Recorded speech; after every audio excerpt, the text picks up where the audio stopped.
whole life, this crossing's bell has warned me in my father's voice.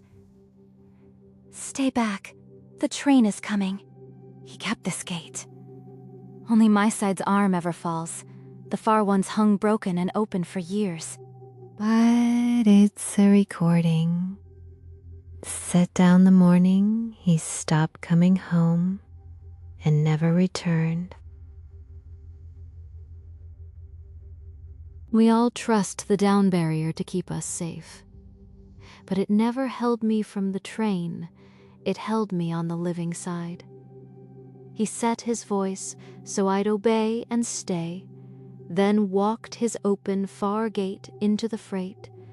Stay back, be safe is him choosing to go, and making sure I never followed.